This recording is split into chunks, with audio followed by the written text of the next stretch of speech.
They took my blanket in winter, whispering, "Let her freeze," as if cruelty would land softer if it arrived on tiptoe, as if the cold would be kinder, because it was handed to me like a secret. And I lay there with my eyes closed and my breath, leaving little white ghosts in the air, pretending to sleep so I wouldn't have to watch their hands peel away the last warm thing that still smelled like cedar and a long-ago husband. I am 82. I live alone now, in a room above a seamstress, who keeps the door propped open with a brick painted to look like a strawberry. And from my window, I can see the bodega where they stack oranges into pyramids that always threaten to topple. And I keep a kettle on the 2-burner stove, like a small lighthouse whose job is to say, "You're home," even when home is not much more than 4 walls, 1 good chair, and a nail by the door for my coat.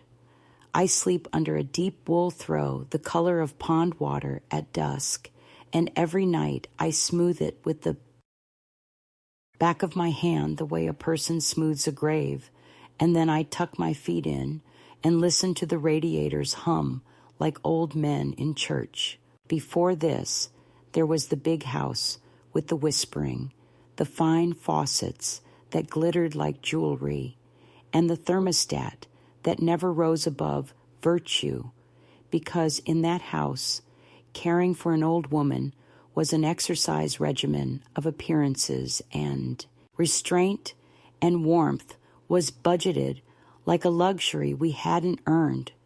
It was a place where I learned to move quietly so the floorboards wouldn't complain to the people who had decided my comfort was a moral hazard, a thing to be rationed, a lesson to be taught. I had a corner of the living room they called cozy, though it was planted in the path of the draft that slid under the back door, and a lamp with a soft yellow shade they said was good for eye health, though it made the room look like a waiting room for a doctor who never called your name, and a stack of magazines about perfect kitchens that smelled faintly of perfume.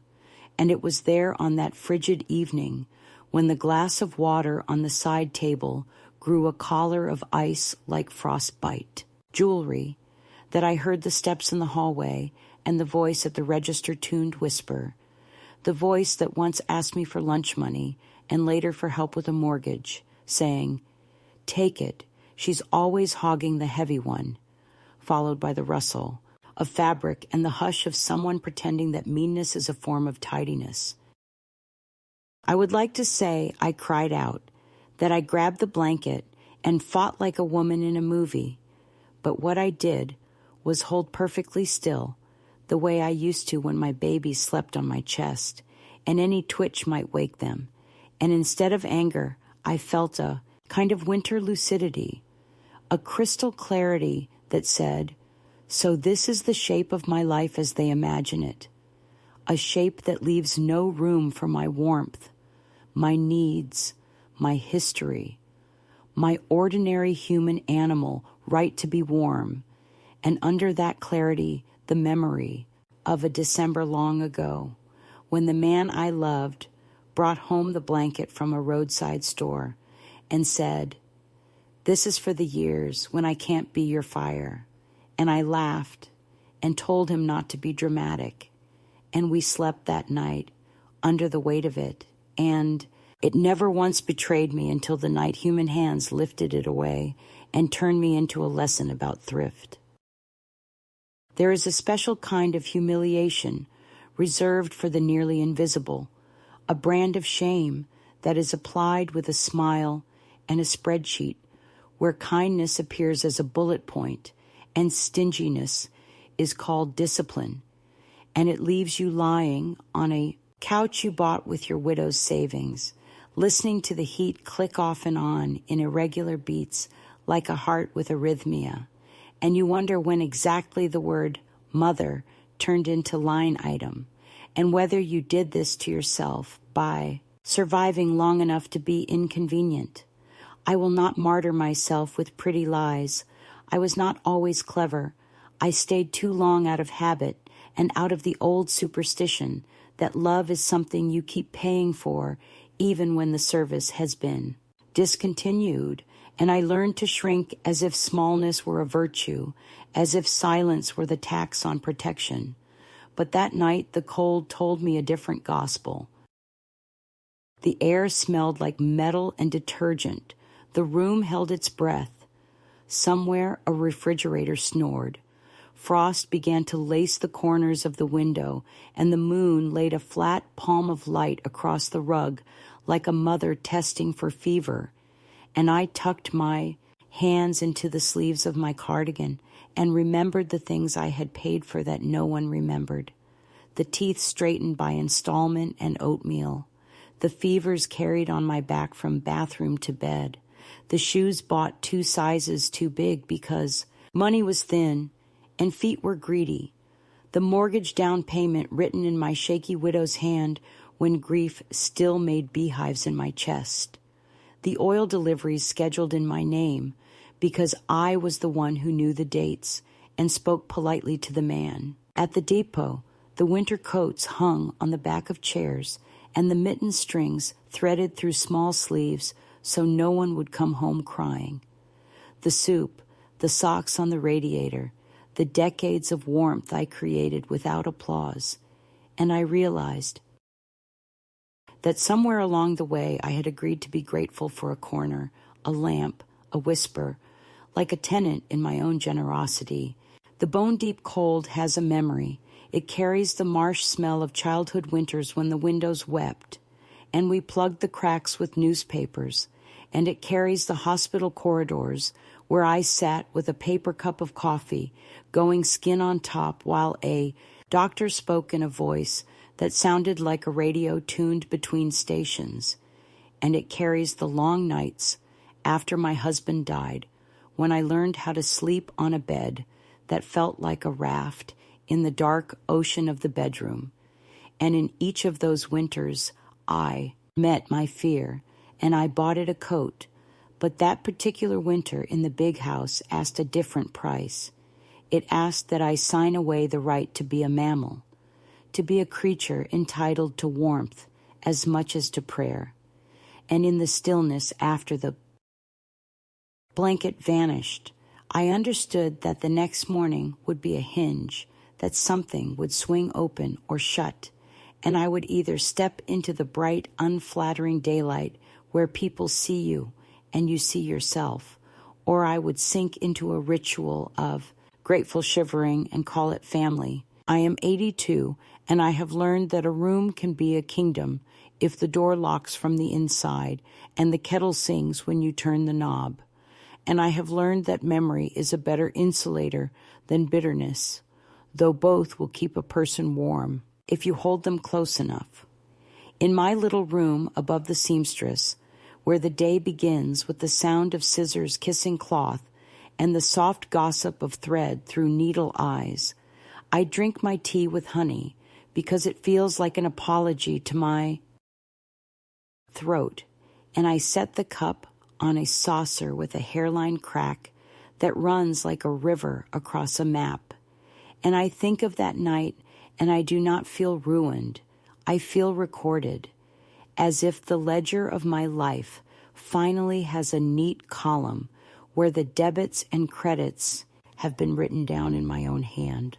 When I pass the mirror on my way to the stairwell, I catch sight of the woman I am now, her hair like the inside of a dandelion, and her mouth still muttering recipes to ghosts, her coat the pond water throw, translated into a garment, her hands no, longer pleading but enumerating, counting out bus fare and the price of oranges and the small luxuries that have become my daily revolution. And I tell her, quietly but without tremble, that the cold did not make me smaller. It traced me truer.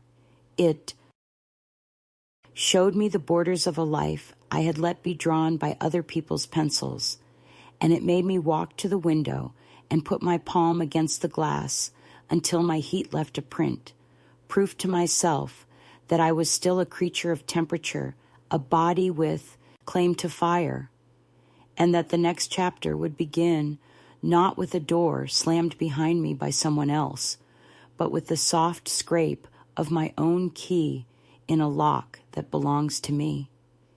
If you are listening, somewhere between the whistle of a kettle and the gossip of a radiator, know this. The winter that tried to turn me into a cautionary tale ended up becoming my witness, and the whisper that told me to freeze taught me how to listen for my own voice under the crackle of ice, the long, patient vowel that says enough. The act itself was almost laughably small, if you looked at it without feeling the air around it, without hearing the exact quality of the whisper, without knowing the history folded inside that single winter evening.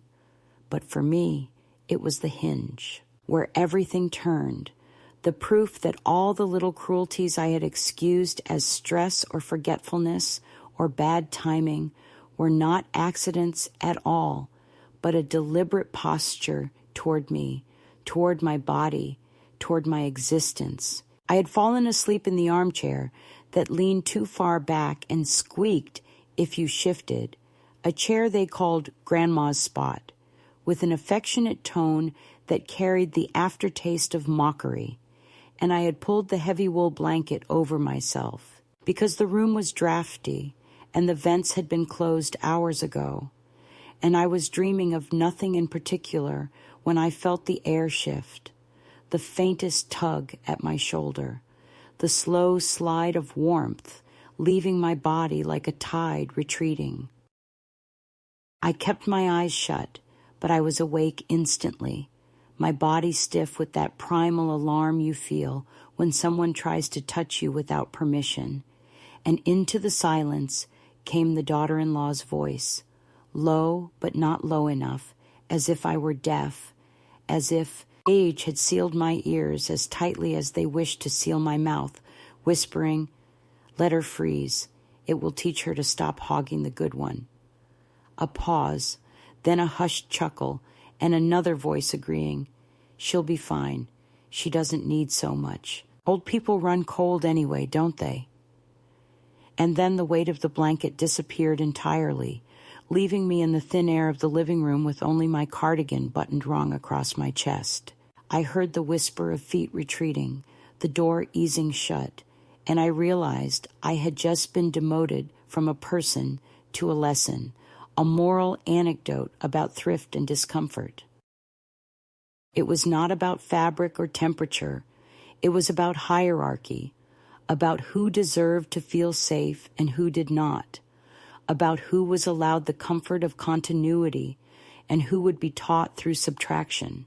I kept lying still, breath measured, chest rising evenly, because something told me that if I flinched, if I opened my eyes and demanded what they were doing, the humiliation would be sharper, the rebuttal rehearsed. "Oh, you must have imagined it. Mom, we were just tidying up. Don't be dramatic. Don't start something." I knew that tone too well, so I lay as still as a corpse and listened to the house around me breathe, the refrigerator sighing, the clock tick spelling out each second like a small sentence, and I understood with sudden clarity that the cruelty had not arrived that night. It had been dripping slowly into my life for years, in the way they corrected me when I told stories to the children, in the way they rolled their eyes at the old songs I hummed, in the way they rationed out affection like breadcrumbs dropped behind them to keep me following. But the blanket was different. The blanket had belonged to my late husband, a gift from our first December together, something he had bought on a roadside with money he could not really spare, laughing at his own sentimentality as he said, "For the years when I can't be your fire," and for decades that blanket had been my portable hearth. To take it was not a practical matter. It was a symbolic theft, a declaration that his memory, my warmth, and my right to occupy space in that house were all negotiable, dispensable, too heavy to be justified in the economy of their lives. When I opened my eyes finally, the room looked different, though nothing had changed in it. The lamp still made its weak circle on the floor. The shadows still collected in the corners. The thermostat still sat at its righteous number on the wall. But I no longer believed I was part of it. I realized that the chair was not Grandma's spot.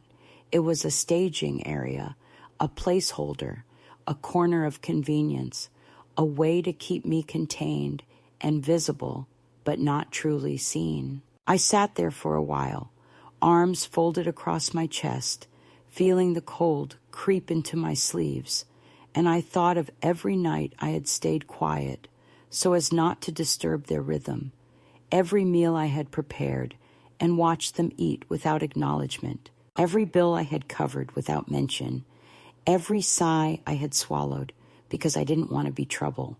The blanket had been the last physical acknowledgement that I carried something of my own into their house, a relic of a time before them, and in removing it, they had announced without words that my past and my comfort were unwelcome here.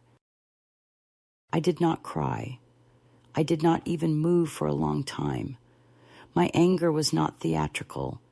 It was cold and precise, like the air wrapping itself tighter around my knees.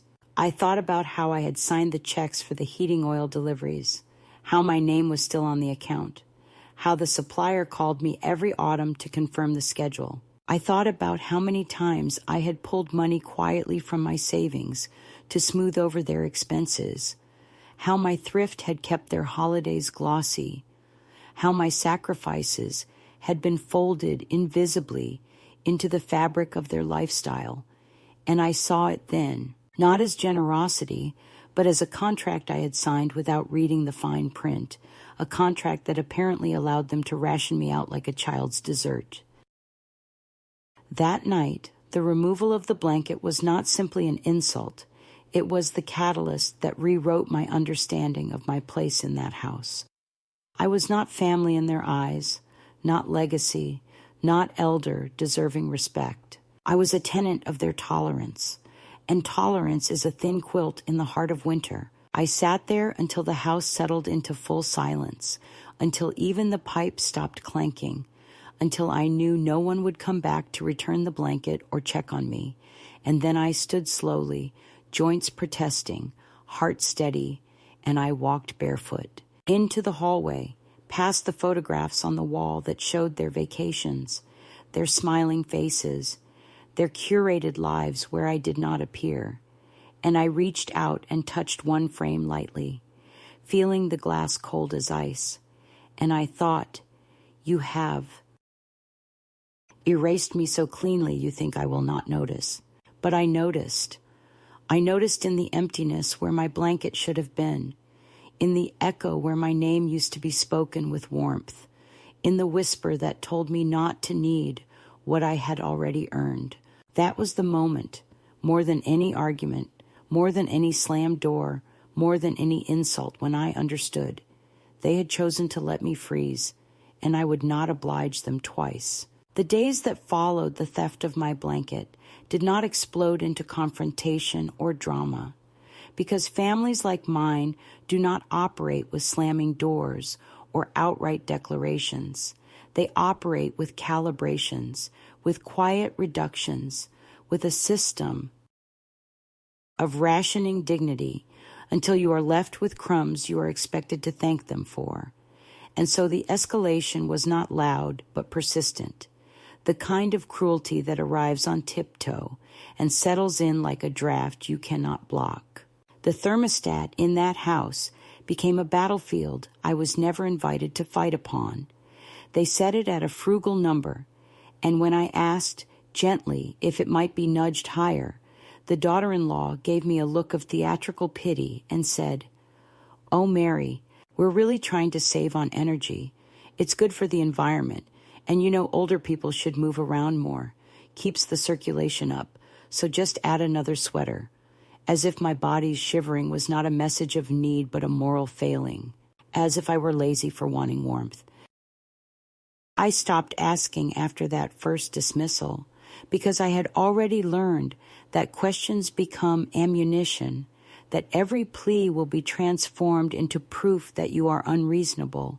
So instead, I layered myself with sweaters that still smelled faintly of mothballs, socks with thinning heels, and scarves folded twice around my neck.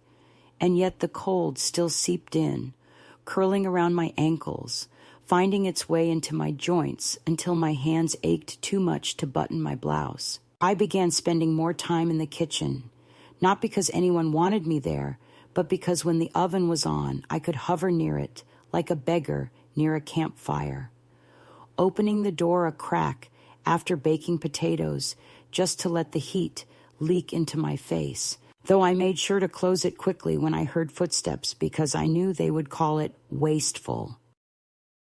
Sometimes I would sit at the table with my tea, wrapping both hands around the mug until the liquid cooled to a skin, and I would listen to the sound of the children upstairs laughing into their devices, their little bodies warm in fleece pajamas I had bought last winter, while I pulled my cardigan tighter and told myself that a mother's job was never to envy her grandchildren.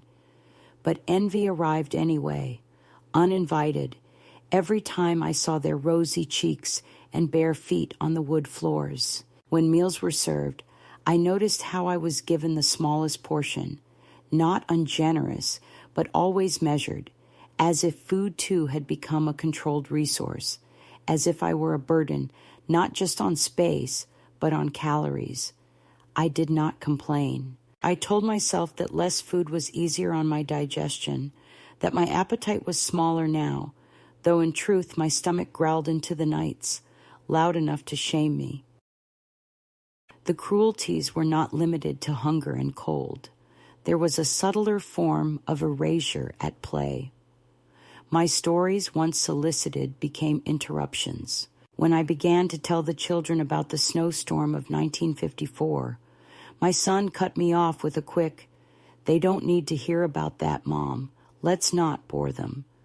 And the children's eyes already glazed over, trained to follow his cues, and I fell silent. At dinner, when a recipe reminded me of my late husband, Carla smiled with brittle politeness and said, "That was before my time, Mary. Let's focus on the present," as though memory itself were a trespass. Even my body was minimized. When I coughed, no one asked if I was well. They asked if I could take it to another room so the baby would not be disturbed. When I shuffled slowly to the bathroom, my son sighed audibly and said, "You should try to be quicker, Mom. We're always waiting for you." Though there was never a schedule that depended on me, in those weeks, I began to notice the shape of my existence shrinking. My corner chair became a kind of cage.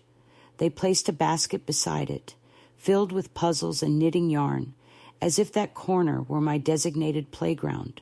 My movements outside that perimeter were met with raised eyebrows. If I lingered too long in the kitchen, I was in the way.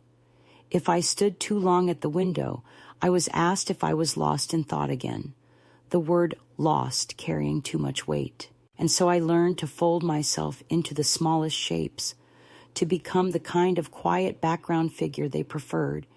And yet, even then, my presence seemed to trouble them, a reminder of mortality they could not polish away. The most painful part was not the hunger or the cold or even the silence imposed on my stories. It was the way they looked at me when they thought I wasn't watching, a glance of irritation, as though I were an unsightly piece of furniture they regretted buying but were too polite to throw out. I saw that glance most often from my daughter-in-law, her mouth pinched, her eyes quick to slide past me. She prided herself on being charitable, on organizing neighborhood drives, on sponsoring causes for the elderly, and yet when confronted with actual aging in her living room, she recoiled as if it were a stain. My son did not look at me with disgust. His gaze was different, guilty, impatient, the gaze of a man who wanted to believe he was dutiful but resented the cost. So the escalation did not arrive like thunder. It arrived like frost on a window, slowly clouding over every corner until you could no longer see through, until your breath against the glass left only a small circle of clarity that faded instantly. I started waking in the middle of the night, shivering, my thin blanket curled tight around me, and I would remember the weight of the stolen one, how it had once felt like the arms of my husband, and I would whisper his name into the dark and feel nothing but the dry echo of air. My bones ached with more than arthritis.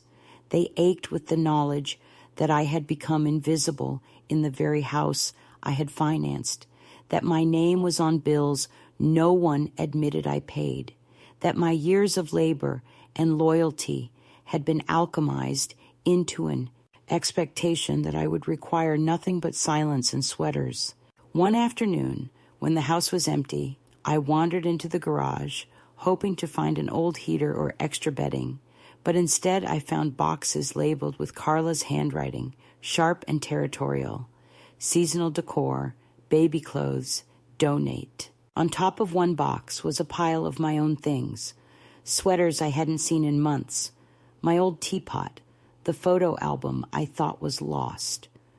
A sticky note said, "Yard sale," with a question mark, as though my memories were cluttered to be priced and sold. I carried the photo album back to my room and tucked it under the mattress like contraband. That night, when I opened it, I saw my husband's smile, my children as small as sparrows, myself younger and unlined, and I realized with a sharp, undeniable clarity that erasure was not passive, it was active, it was being carried out box by box, whisper by whisper, until nothing of me would remain, but perhaps a chair labeled Grandma's spot after I was gone. And so the escalation was not a single dramatic act, but a daily discipline of diminishment. Each day they trimmed a little more from my presence. Each day they framed my needs as indulgences. Each day they nudged me closer to the role of an intruder in a house that had been built on my sacrifices. The cruelty was quiet, but it was cumulative, like snow that seems harmless until you realize it has collapsed the roof.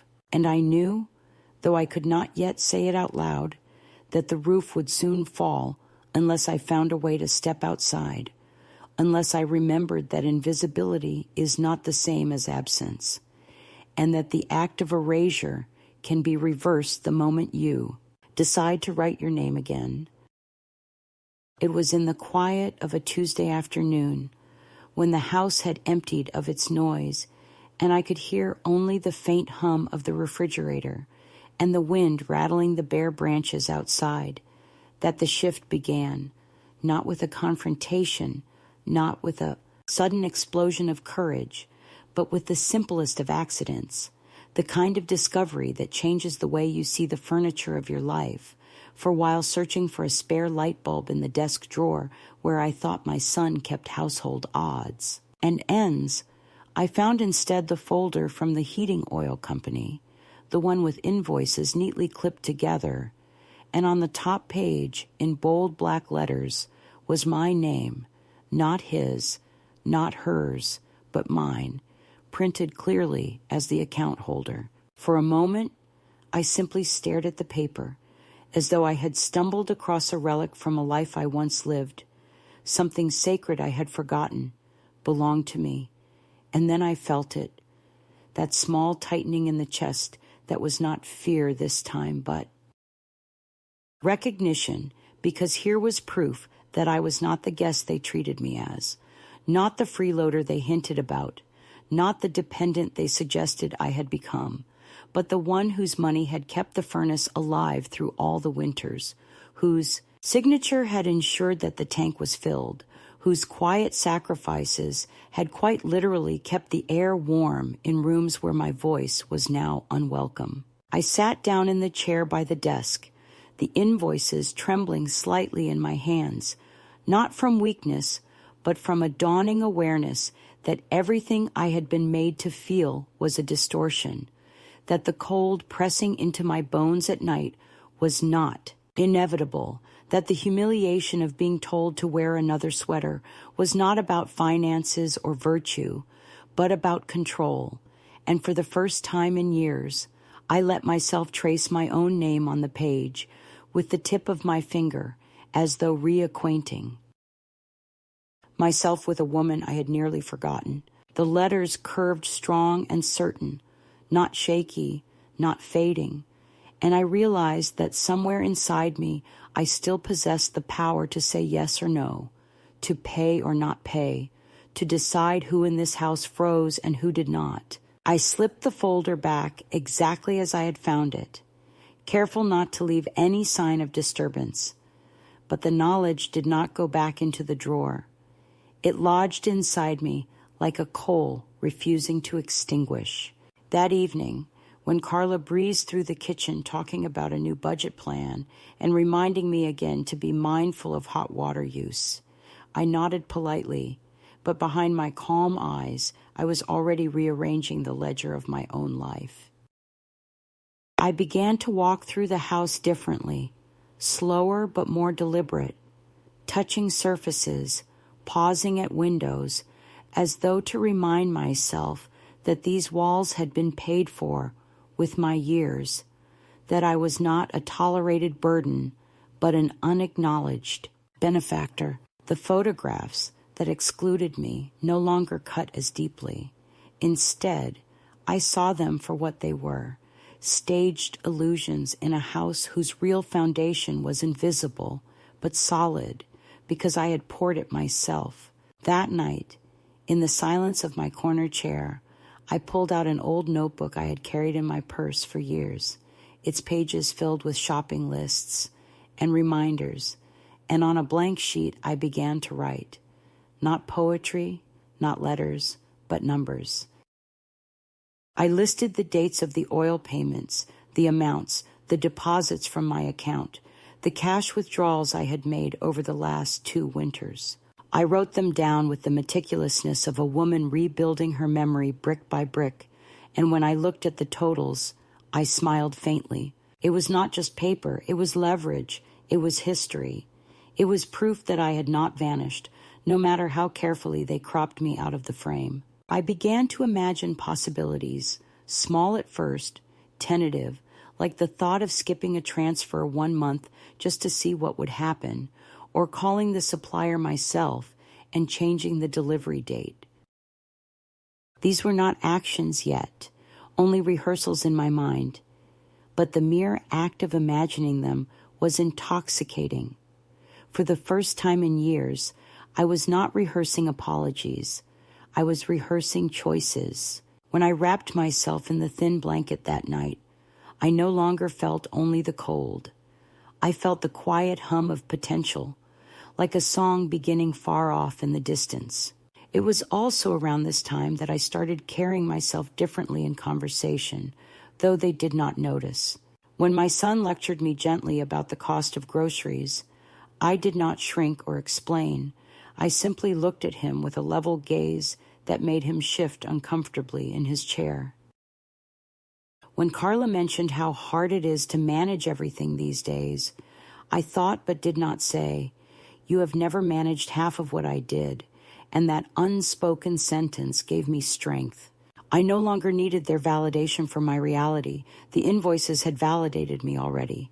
The true shift, though, was internal, quiet but seismic. For years, I had believed their version of me, the diminished silhouette they preferred, the woman grateful for scraps of space and leftover heat.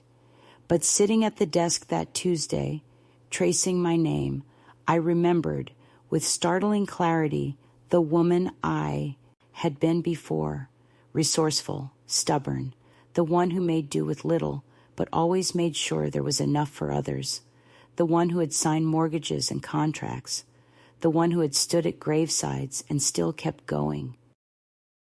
She was not gone. She was only buried under the snow of their contempt.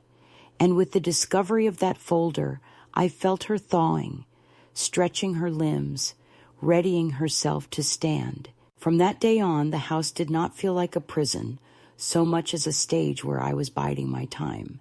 Every dismissive comment, Every whisper, every rationing of heat became fuel rather than defeat, because I knew something they did not. The accounts were mine, the payments were mine, the choice was mine. I had begun to remember that my life was not over simply because they had written me out of theirs. The shift was subtle, invisible to them, but enormous to me, because for the first time in years, I was not waiting to be rescued or validated. I was preparing, quietly, steadily, to rescue myself. I did the smallest thing first, because that is how a woman who has lived through long winters begins a revolution, not with a shout, but with a fingertip on a switch. And so I opened my old notebook to the page where I had written the dates of the oil deliveries and the bank transfer that left my account as obediently as a well-trained dog. And I called the number printed at the top of the invoice and spoke in the calm voice I used to use with doctors and loan officers and anyone else who assumed gray hair meant confusion. And I said that I, the account holder, whose name you can see there in bold, would like to place a temporary hold on automatic payments and delay the next fill until I review consumption. And the woman on the line, who sounded as tired as January, said, "Of course, Mrs., we can do that." And she read back my name carefully, and I repeated it more carefully still, as if saying it aloud might lay a claim on my own life again. The next morning, the thermostat felt different even before I touched it, not because the house was warmer, it was not, but because the cold had become honest, no longer a test I was failing, but weather I was measuring. The tank gauge in the basement showed a shallow crescent where there used to be a solid moon, and when Carla opened the hall closet to pull out a scarf and muttered that the place felt chilly and that the supplier must be slacking because she could have sworn a delivery was due, I stood at the kettle waiting for the thin ribbon of steam, and I said mildly that sometimes companies move too fast, and sometimes they move too slow, and sometimes it's better to check the bill before you preach about sweaters. And she stared at me as if I had spoken an unfamiliar language, because I had spoken in the grammar of possession, and she had never learned that tense from me. It took exactly 2 days for my son to smell the change like smoke. He came home early on a Thursday, still wearing the face he saves for meetings, and he waited until the children were out of the room and Carla was clattering dishes in the sink. Then he leaned one hip against the counter and asked, in that clipped voice he uses when he's trying very hard to be kind to a person he has already decided is wrong, whether I had perhaps touched something I shouldn't, maybe the bank app or the thermostat schedule, because he'd just received a notice that the oil billing had been altered, and now there was a hold, and could I help him understand why that might be? I looked at his hands, smooth, restless, the same hands that once clutched a feverish blanket while I sat on the bathroom floor counting his breaths. And I said that the oil account is in my name, that the money that fed the tank came from me, that I am reviewing the spending because my bones are not a charity box and my body is not a lesson. And his whole face rearranged itself as if a mask had tightened, and he said softly, carefully, the way an adult speaks to a child standing too close to traffic, that he was worried I might be getting confused by the complexity of things, that maybe it was time for him to take over those little burdens, that it was so much easier for everyone if he could centralize all the accounts. And I realized the centralization he imagined was a noose. I reminded him, gently enough to bruise, that I successfully paid for the winters that carried him through boyhood and grief, that I had navigated interest rates and hospital bills, that I had kept the soup hot and the roof patched without applause, and that it was insulting to pretend I had forgotten the alphabet of a bill And he winced, not because I had hit him, but because I had removed the pillow of my usual softness, and then the doorbell rang and spared him the next line of his argument. It was destiny's joke that an oil truck arrived right then, backing into the driveway with its reverse beep puncturing the quiet, and Carla, who is allergic to public embarrassment, hurried to the door with a smile already stapled to her face, only to find the driver walking up the path with a clipboard and an apologetic shrug, explaining that he had been routed automatically,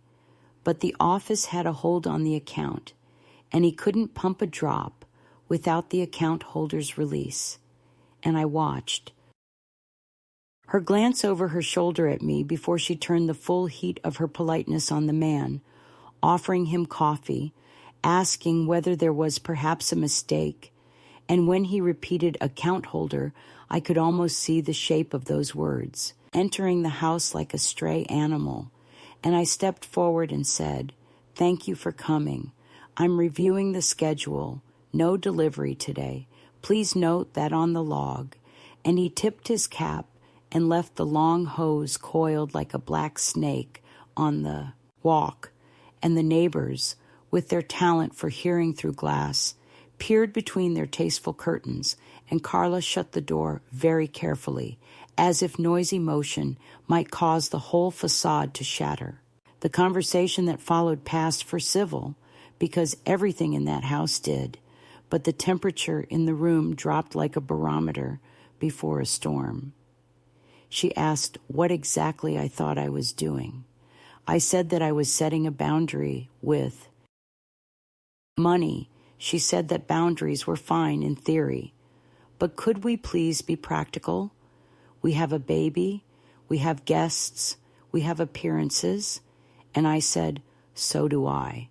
And the only appearance that concerns me is the one in the mirror, when I ask the woman, there why she always pays to be humiliated. My son tried another tactic, the velvet rope of guilt. He spoke of the children and their delicate lungs, of the pipes that could burst if the house cooled, of the financial penalties of emergency deliveries, of the way responsible people plan ahead. And I said, responsible people do not steal blankets from old women and call it thrift. Responsible people do not hide the hands that feed them and then try to cuff those hands the minute they stop spooning. And responsible people do not confuse their comfort with my duty. By evening, my folder had disappeared from the desk drawer, which told me they had finally understood that paper is power.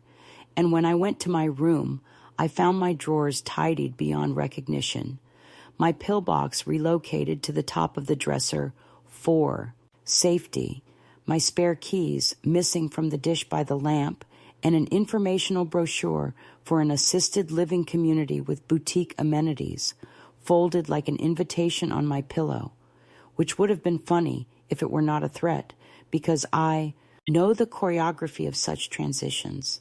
First, they reposition your belongings. Then they reposition your language. Then they reposition your address. I took the brochure to the kitchen and unfolded it like a white flag, because I wanted them to see it in my hands, and I said, I am not a guest. You can check out of your life. I am not a suitcase you can store in a facility between vacations. And my son said, with that soft male authority that makes nurses clench their jaws, that no one was talking about moving me. This was only information, and it would be irresponsible not to think ahead, given my age and my recent odd choices. And this time I laughed, not loud, not cruel, but with the kind of surprised delight that attends an epiphany, because his language betrayed him. He had said my age and my choices in a sentence whose subject was really his comfort, and he didn't even hear it. I slept with my purse under my pillow that night, the way a woman does when she has begun to value proof more than rest. And before dawn, I walked to the bank while the neighborhood was still stretching, and I told the teller to remove the automatic. Transfer to the oil company, to require my voice for any changes, to mail paper statements to a P.O. box I set up that morning, and as I signed my name over and over, I watched my hand grow steadier with each signature, as if repetition were exercise, and the muscle of self-possession was remembering its strength. Pressure always finds new doors, and by the weekend a wellness check arrived in the form of a woman with a clipboard and a smile that had been trained to look like concern. She introduced herself as someone from a community agency who had received a call from a family member worried about an elder refusing essential services. And my son hovered nearby, pretending to be ashamed of having to involve outsiders while he made furious eye contact with me over the agent's shoulder, and I invited her to sit, and I boiled water, and I asked her how she took her tea, and then I told her, in sentences as long and careful as contracts, that I was of sound mind and perfectly capable of making decisions about my money, that I had placed a hold on a non-essential delivery because the current tank level was adequate in this weather, that I had paid every invoice for years without complaint, that my body had been humiliated in ways that did not need documentation, but which I could detail if she insisted, and that I would be happy to sign any form affirming my competence, as long as my son also signed a statement acknowledging that the account in question was mine, and the clipboard woman, being smarter than she looked, took in the narrow tremor of Carla's mouth and the bright flush on my son's neck and the neat stack of invoices I had laid on the table like a deck of cards. And she said quietly that she saw no cause for intervention, and I walked her to the door and watched the relief and anger battle on my son's face like wind and flame. The past came back in odd shapes during those days, not as nostalgia, but as a stern instructor. My mother's kitchen returned to me with its cracked linoleum and its oven door wedged with a wooden spoon to keep the heat from leaking. And I remembered how she used to say that cold teaches you who you are because it strips away all the adjectives. And I remembered the part of me that had learned thrift without cruelty, firmness without spectacle, and I decided that I would not let their frugality masquerade as virtue when it was, in fact, punishment. My grandson texted once, a message clearly typed with his thumbs, while his parents argued in the background, asking if I was okay and whether I had broken the heating on purpose and could I please not make everyone sick. And I wrote back after a long pause in which I breathed the way midwives taught me decades ago, that I was safe and warm enough, that houses can be made safe with mittens and decency, and that sometimes the only way to teach people to stop taking your warmth is to stop paying for the fire that fuels their cruelty. And he sent a heart and nothing else, which told me he understood more than the adults allowed. Carla, who needs public approval the way some people need salt, took her battle to the neighborhood app, where people who live in pristine houses ask if anyone has a recommendation for a humane exterminator or a discreet handyman, and she posted a soft focus plea about an elderly relative who had become paranoid about heating bills and was putting the household at risk, and did anyone know a compassionate geriatric specialist or legal advisor, and she thought she had been clever because she never wrote my name, but a woman on the next street who once borrowed my rolling pin and never returned it sent me a screenshot with 3 words, "Is this you?" And a string of boiling indignation rose in me, not at the gossip, but at the way my life had been converted into content. I did not answer the post because I do not argue with ghosts, but the next morning I placed another call, this time to the oil company's billing office, where a man with a smoker's voice confirmed what the woman had told me before, that the account was mine and any credits or prepaid amounts were movable at my direction. And he explained, almost apologetically, that if I wished I could opt out of the preferred customer plan and liquidate the balance at the current buyback rate, and the phrase buyback rate sat in my ear like a bell about to be struck, and I thanked him and said I would consider it, because I had learned long ago not to marry an idea the minute it winks at you, even if it is very handsome. The pressure at home continued like a weather system that refuses to move off the coast, gray and low and damp, and they tried new tactics, more medical appointments, more pamphlets left where my eyes would land, more little invasions disguised as help, like pre-filling my pillbox wrong and then correcting me when I fixed it, or replacing my kettle with an electric one for safety, and then scolding me for not using it as if habit were a crime. And at every turn I refused to be provoked into the shrillness that would prove their point. I spoke in a register so calm it frightened even me, and sometimes, late at night, when the house exhaled and softened and I could hear the baby sigh and sleep, I felt the old ache that makes a woman give, in just to stop the noise. But then I would place my palm against the wall and feel the cold sneak through the paint, and I would remember that my body lives here and deserves allegiance before anyone's comfort does. And I would go to the notebook and write another small instruction to myself. Keep your receipts, drink water, wait. They tried once to change the lock on the basement door after I had been seen down there studying the tank gauge, claiming safety concerns and liability, and I sat with my hands folded while the handyman worked. And when he left, I called the company and asked the price of a replacement lock that accepted my key as well, and I paid for it myself and gave the handyman a sandwich and a look that said, a woman's patience is not the same as her permission, and I kept my new key on a ribbon that I wore under my shirt like a saint medal. When my son finally said the word guardianship, not loudly, not even as a threat, more as a question that wanted to see how it tasted in the air, I did not rise or cry. I said that any such move would compel me to publish a short ledger of my contributions over the past 10 years, including but not limited to down payments and tuition and groceries and 2 winters of heat paid in full. And I would send copies to whichever court or congregation he preferred.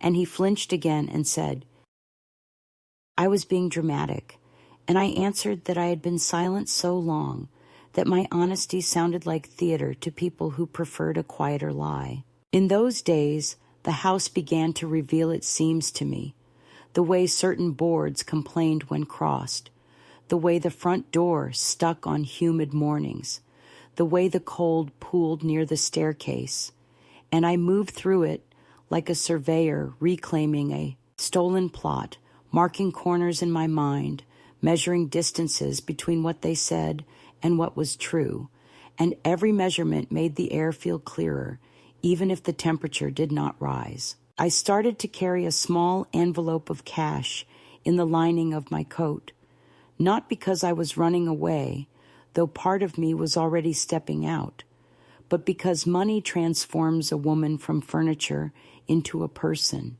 and I intended never again to be moved without my consent. The second escalation, if that grand name can be given to a series of small decisions made over lukewarm tea, was simply this. I refused every story they told about me. I refused the title of dependent. I refused the role of grateful cold thing in the corner. I refused the insinuations draped like shawls over my shoulders, and I held in my hand the only proof I needed, that my name, intact and legible, sat at the top of the paper that controlled the fire, and I could, at a time of my choosing, turn that paper into tinder for my own escape. On the last night before everything changed, the wind blew hard enough to rattle the glass in their beautiful frames, and I lay awake listening to the house complain and to the rustle of people in rooms they took for granted, and I thought of the roadside store where my husband bought the blanket that used to be mine, the old man behind the counter who wrapped it in brown paper and said to my husband, "She'll keep this longer than she keeps you," meaning that wool outlives breath, and I smiled in the dark because the old man had been both right and wrong. The wool had outlived my husband, but I had outlived the theft of it, and at dawn, when the light came up like a pale coin and the neighbor's dog began his regular complaints, I reached for my purse and my folder and the note I had written to myself in large, unrushed letters. Tomorrow, call the depot, ask for buyback, buy your own warmth, buy your own door. And I sat there listening to the kettle that I had kept, the last faithful thing in a house full of borrowed mercy, and I knew with a steadiness that felt like a coat finally buttoned to the throat that the test was over and the proof was sufficient, and that the next thing I did would not be a plea or a negotiation, but an action, simple and irreversible, like selling a winter back to the people who made it. The decision itself was not made in a rush or in anger. It was made in the quiet space between one teacup and another, in the moment when I finally admitted to myself that there was no return, no conversation that would soften what had already been carved into the stone of our lives. They had played their part, letters that rewrote history, newspaper articles painting me as vulnerable and lost, lawyers arriving in tailored suits to dress control up as concern, and I had played mine, answering with silence, with measured refusals, with the careful gathering of proof. But there comes a point where refusal is not enough, where simply holding your ground is indistinguishable from standing still, and I did not survive 8 decades only to be frozen like a museum piece in someone else's display. So I acted. The letter to the lawyer was my first strike, neat and cold as winter sun. I wrote that I was of sound mind, living independently, that any further attempts to intervene under the guise of guardianship would be treated as harassment, and I signed it with the same hand that once signed mortgage checks and field trip, permission steady, legible, undeniable. I mailed it with a strange calm, the kind of calm that comes when you finally stop rehearsing excuses. The act was not dramatic, but it was irreversible. With that letter, I cut the final thread by which they thought they still held me. The second act was quieter still, almost tender. I went to the bank and asked to liquidate the remaining credits on the oil account, the one that had been my tether to their house, the invisible umbilical cord they had assumed would always pump warmth into their carefully curated lives. The clerk hesitated, then confirmed again that the account was mine, that the balance could be returned in full. I signed the form, watched the numbers shift from their ledger into mine, and felt the strangest sense of relief, as if I had finally taken my blanket back, not in fabric, but in fact. That money, modest but real, I transferred not to myself, but to Kieran. He had not asked. He would never ask. But I wanted him to know that someone in his bloodline believed in giving, not controlling.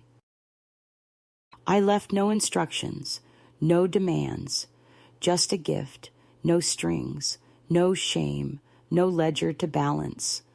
That was the truest rebellion. Money without control, love without demand. But the true climax came not with papers or transfers, but with words, few words, sharp as a blade. Lisa arrived in her polished coat, carrying her exhaustion like a purse she did not know how to set down, and she tried, almost sincerely, to explain, to frame the abandonment as confusion, the cruelty as accident. And I listened, not with rage, but with the steady patience of a woman who has finally stopped bargaining. When she admitted quietly that she had never wanted my shadow in every room, I felt something in me loosen, because at last there was truth, raw and unadorned. I told her then, in the voice that once sang lullabies and later buried her husband, that I was not her shadow, never her shadow, that I was my own person, and that I had remembered it too late for her comfort, but not too late for my survival. I watched her shrink in the booth across from me, manicured hands folded like origami she could not unfold, and I knew then that there was no going back, not for either of us. That night I wrote 2 letters, one to Lisa, brief and final. I know what you did. I know what you didn't say. I am not angry. I am not coming back. Take care of your own life now. I finally started mine. It was not a curse, not a plea, but a declaration, a closing of the door from my side. The other was to myself, scribbled on the back of a recipe card in my old box. You are not a burden. You are not a guest. You are the keeper of your own fire. I tucked it behind the lemon square recipe so that one day, if my memory falters, my own hand will remind me. The irreversible act was not spite. It was clarity. When I posted the letter to Lisa, when I dropped the legal notice in the box, when I signed away the oil account, I did not feel vengeful. I felt light, as though every year of silence and cold had been bricks in a bag I finally set down. I stood on the porch with Joyce that evening, the air damp with the smell of wood smoke, and when she asked what I had done, I only said, I ended it. She didn't press. She just raised her mug of wine and said, to endings that taste like beginnings. And that was it. The door closed, not with a slam, but with a sigh. The woman they had tried to freeze had sold their fire, mailed their names back to them in ink, and walked into a life where her warmth was her own. There is no reconciliation in this story, no return, no stage-managed forgiveness. There is only the act of cutting the rope and feeling for the first time in years the weight lift from your shoulders, leaving you standing taller than you thought you could. I live now in a room that is mine in a way no grand house ever was, a narrow place above a bakery where the scent of yeast and sugar rises through the floorboards and seeps into my sleep. And when I open the window in the morning, the air is sharp, but honest, not the kind of cold designed to punish me, but the simple cold of the world, a weather I choose to meet.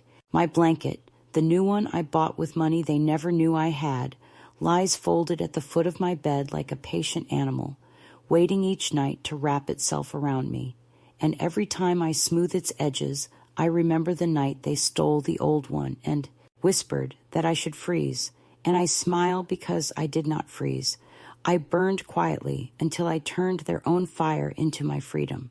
I keep the kettle polished and loyal, and its whistle feels like a hymn written only for me, proof that some things still sing when you tend them with respect.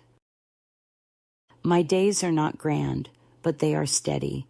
Tea in the morning, a walk to the park where pigeons scatter at my steps, an hour at the library where the young woman behind the desk greets me by name without needing to be reminded.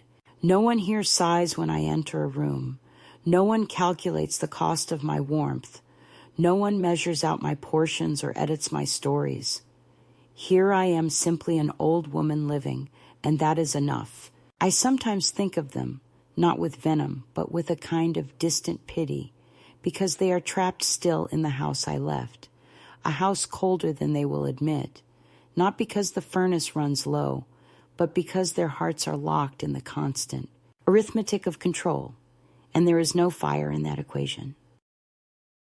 I know they tell the neighbors I am stubborn, perhaps even unwell, that I chose to leave as though independence were a diagnosis, but I no longer correct the narrative, because the truth needs no witness but me. What I hold is not anger but a record, a private ledger of years of silence, and the moment I stopped paying into it. And that ledger balances cleanly now. There are evenings when I sit by the window with a cup of broth, and the light falls just so across the rooftops, and I hear my husband's voice in memory, the old line about being my fire, and I whisper back, half a laugh in my throat, that I have learned to strike my own match. What surprises me most is not the relief, but the absence of loneliness. I had feared all those nights in the big house, that if I left, I would be swallowed by emptiness, that the absence of family would echo louder than the silence of their contempt. But it turns out the heart adjusts quickly to solitude, when that solitude is not punishment, but choice. I have found companionship in small things. The baker's boy who saves me a roll at the end of the day, the neighbor who knocks on my door with leftover soup, the librarian who sets aside novels she thinks I might like. These gestures are not grand, but they are free of cruelty, and they warm more reliably than any radiator. I do not tell this story to shame them, nor do I tell it to make myself a heroine. I tell it because there are women, perhaps even you, listening to this voice in your own mind, who sit in corners of houses they paid for, under blankets that are rationed or removed, shrinking each day to fit the outline someone else has drawn. And I want them to know that erasure is not the final chapter. The world will try to convince you that your silence is safety, that your gratitude is duty, that your cold is virtue. But there comes a moment, as it came for me, when you see your name written clearly on the ledger of your own life, and you understand that you still own more than they would have you believe. When that moment comes, do not be afraid of the door. Do not be afraid of the cold outside. The real cold is the kind that seeps into your bones when you are denied dignity. And the real warmth is the kind you make when you decide, even at 80, to choose yourself. I sit now with my blanket tucked around my knees, pen in hand, kettle singing low, and I feel no need for reconciliation or spectacle. I am not frozen. I am not erased. I am not waiting. I am here, present and whole, warmed by my own fire, and if I could send one message back through the winters of my life, it would be this. When they take your blanket, sell their fire.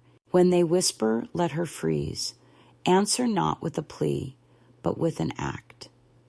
The act will be small, perhaps only a signature or a phone call, but it will be yours, and from that moment on, the warmth you carry will never belong to anyone but you.